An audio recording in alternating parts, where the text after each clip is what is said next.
So there was an internal memo from DuPont that we came across that said, we know that this chemical's bad, I'm summarizing. We know this chemical's bad and we should probably replace it, but there'll probably be a problem with the replacement chemical too, so let's stick with C8 because it's the devil we know.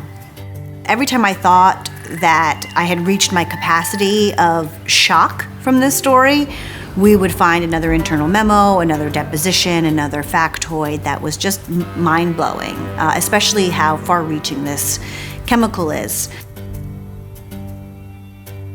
I'm Stephanie Soechtig. I'm the director of The Devil We Know, which is playing in the U.S. documentary competition at the 2018 Sundance Film Festival. Everybody in this area, in one way or another, is connected to DuPont. You go dealing with somebody's livelihood, which is their job, which is their insurance and their protection, and you go messing with that, you're gonna have problems. The sort of background character that overrides the whole film is this farmer, Wilbur Tennant, who started the whole thing. He noticed that his cattle was dying after they started drinking this water.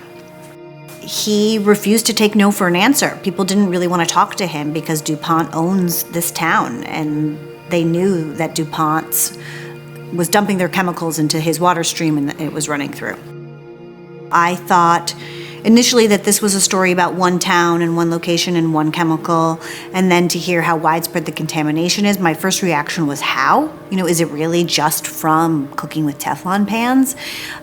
So it became a real exploratory mission for us to discover, how is this happening? Like, how would 99% of Americans, and really, when you look at the worldwide contamination, it's really just as bad. There's this incredible anecdote in the film where we talk about the company looking for samples of clean blood, and they couldn't find clean blood anywhere. In this story, it's not black and white that DuPont or 3M are these evil villains, right? Because there's the corporation, and then there are the people that make up the corporation. And particularly in Parkersburg, West Virginia, what you see is these people are so torn because basically everyone in the town works for DuPont, and that DuPont did a lot for the town that they were really grateful for. Their schools were better, their streets were better, they did a lot to fortify the community, and that wasn't lost on those people. Even the people that get sick that worked at DuPont will say, I don't blame the people that worked at this factory because I know they cared about me. I blame corporate, who knew and put the bottom line ahead of our health.